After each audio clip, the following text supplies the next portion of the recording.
CBSE board परीक्षा रद्द होने के बाद यूपी बोर्ड परीक्षा रद्द होने की पूरी अटकलें चल रही थी, जो कि अब पूरी तरह से यूपी बोर्ड की 12वीं की परीक्षा भी कैंसिल कर दी गई हैं। इससे पहले 10वीं की बोर्ड की परीक्षा कैंसिल की गई थी, अब जो है 12वीं की परीक्षा भी कैंसिल कर दी गई है। लेकिन सवाल ये है कि किसके आधार पे रिजल्ट बनेगा और परीक्षा देने का विकल्प भी मिलेगा। तो फ्रेंड्स, यहाँ पे अगर आप परीक्षा देना चाहते हैं 2022 में, जो अगले वर्ष परीक्षा होगा, बोर्ड परीक्षा होगा, अगर आप परीक्षा देना चाहते हैं तो आप परीक्षा उसमें दे सकते हैं। आइए विस्तार से आपको समझा देते हैं कि कैसे आपको जो है परीक्षा देने का विकल्प मिला है।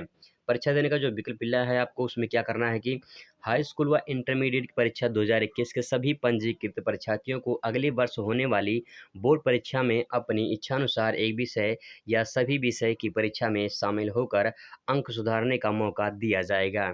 ये अंक वर्ष 2021 परीक्षा का अंक ही माने जाएंगे। तो फ्रेंड्स, यहाँ पे अगर आप 2022 में जो पेपर होगा, 2022 में अगर आप उसमें पेपर देना चाहते हैं, एग्ज़ाम में बैठना चाहते हैं, तो अपने अंक सुधारना चाहते हैं, तो आप जो है 2022 में आप परीक्षा दे सकते हैं। लेकिन आपका जो मार्कशीट बनेगा 2021 के आधार पे ही बनेगा। यहाँ पे एक पॉइंट और है कि आपको बता दें कि प्रस्ताव भी हो सकता है परिवर्तन, मतलब कि जो आपको 10वीं और 12वीं की बोर्ड परीक्षार्थियों के परिणाम जो प्रस्ताव दिए गए हैं, वह अंतिम नहीं है। मतलब कि आपको प्रस्ताव दिया गया है कि आपके हाई स्कूल या फिर प्री बोर्ड या वार्षिक परीक्षा के आधार पे आपको आपका अंक प्रमाण पत्र बनेगा, तो ये पूरी तरह से अंतिम नहीं है, क्योंकि इसमें भी परिवर्तन किया जा सकता है। तो परिवर्तन उसमें किया जा सकता है, क्या किया जा सकता है इसको भी समझते हैं। उस पर विभाग की सहमति मंथन करेगी।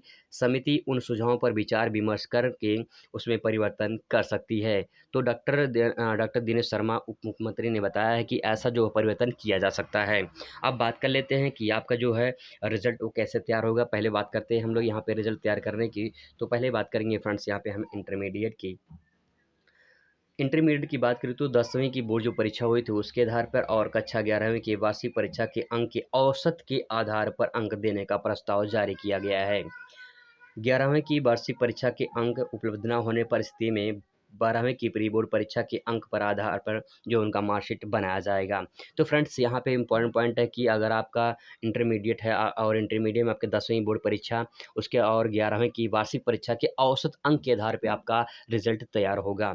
अगर वहीं बात करें हाई स्कूल की, तो हाई स्कूल के भी जो है परिवर्तन कुछ किए गए हैं। उसमें जो है कक्षा 9 की वार्षिक परीक्षा अंक व कक्षा 10 की प्री बोर्ड परीक्षा के आधार पर जो है उनको अंक देकर परिणाम घोषित किया जा सकता है। तो यहाँ पे आपका 9वीं के वार्षिक परीक्षा के आधार पे और 10वीं की प्री बोर्ड परीक्षा के आधार पे अंक जो है आपका प्रमाण पत्र बनेगा।